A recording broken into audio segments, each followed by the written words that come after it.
for Frankenstein. They did the 9 at 9. All right, number 9, touring colleges with your kid is a rite of passage. You pack up the car with snacks, hit the road, make several trips to your kids' potential choices. Unless you're really rich, like those kids from Gossip Girl, then you take a super obnoxious luxury college tour that costs $300,000 for 4 days. It's from a college admissions consulting group, Ivy Wise. They'll take 7 super wealthy students and their parents. They'll stay at the Four Seasons, eat at 5-star restaurants, travel in a private Gulfstream jet, visit East Coast schools like NYU, Columbia, Princeton, Yale, MIT, Harvard. 4 days, $300,000 for a kid and 1 parent. And no guarantee you're getting in the schools. Number 8, here's a headline we cannot resist. It says, make your canned tuna taste like pulled pork with 1 ingredient. Yes. It's a good idea for people who don't eat pork, or for people looking to save money, or for people who like to throw up. The recipe comes from tastingtable.com. First off, saute vegetables like onions or celery in a pan, add barbecue sauce, then stir in your canned tuna. Bring it to a boil to thicken your sauce, then serve it warm on a brioche bun with some coleslaw to really mimic the taste of pulled pork. Okay. All right. All right. Number 7, what if there was not a sauce for your potatoes? A sauce made out of potatoes, and that's generally the idea behind Nales potato sauce. It says the fun will just be starting up when you serve up steaks smothered in Nales potato sauce. It brings an earthy zest to any dish. We're sorry to say, while Nales was a real food company, this ad is fake. So we made it up for fun. Oh, that's disappointing.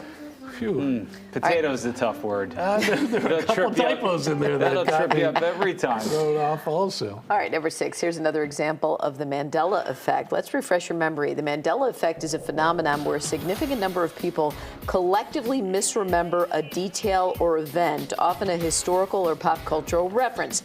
They are certain they remember it differently than it actually was. Well, today's example, Britney Spears' Oops, I Did It Again video.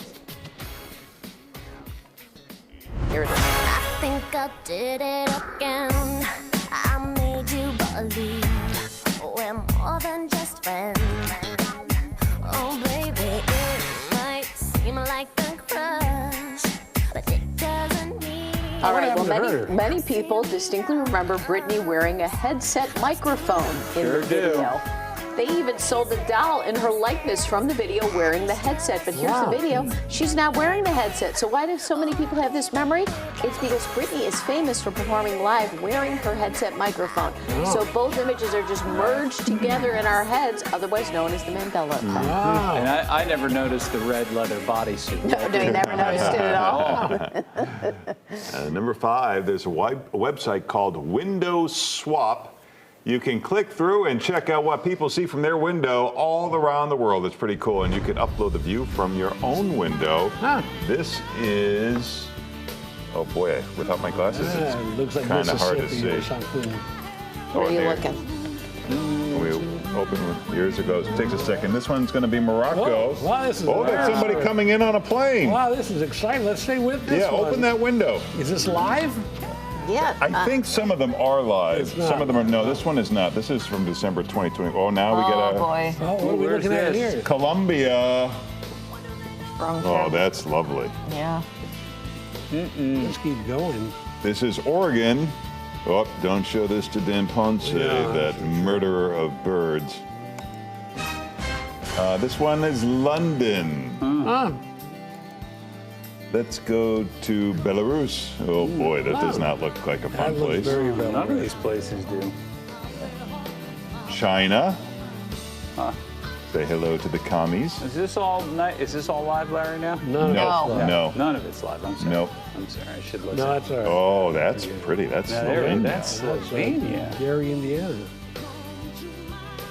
Let's go to Seattle. Hey! Oh, that's way over his head. Don't swing at that.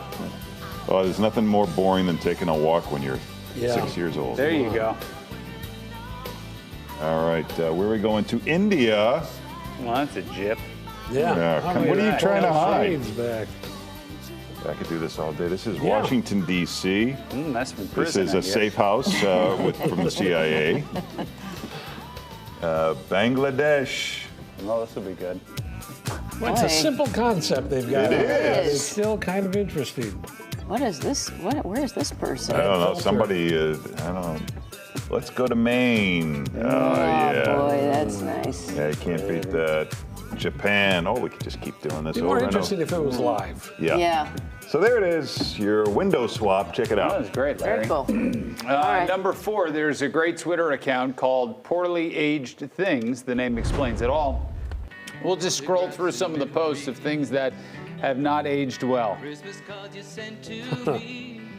Oh, I love all these to remember you. Memories that come at night.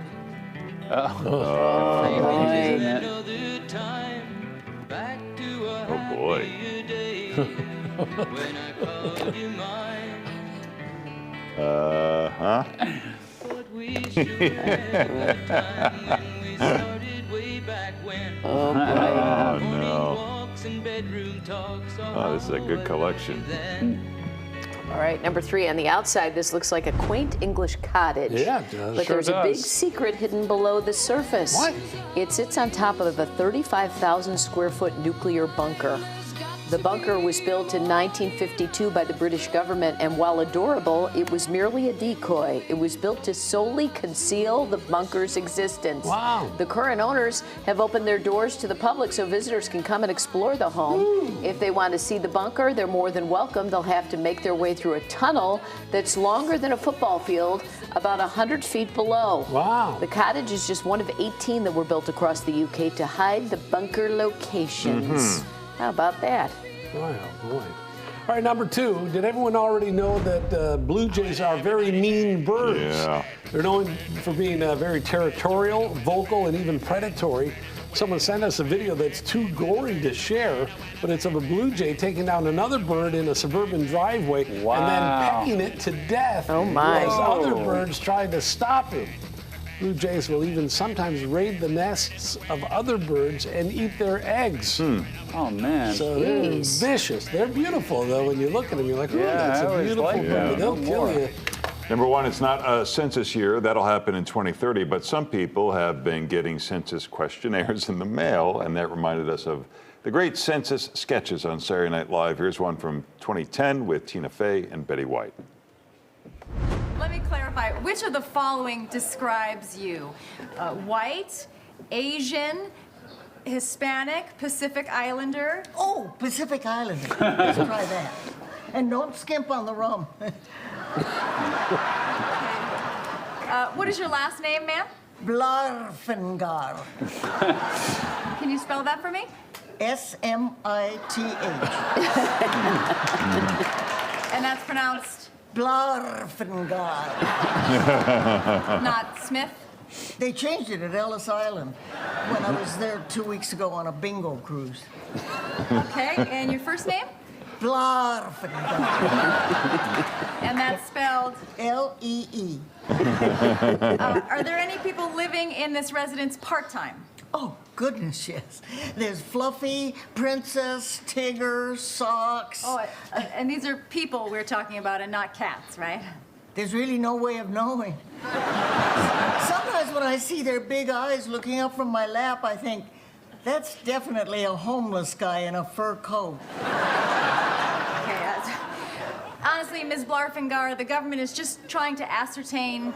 Ah, ascertain. That used to be my stripper name. I recently changed it to Blarfengar. Okay, you know what? We're done. Oh, good. You have a good day, sir. Fluffy, get down from there. I was chasing a mouse. That's 9 out of 9.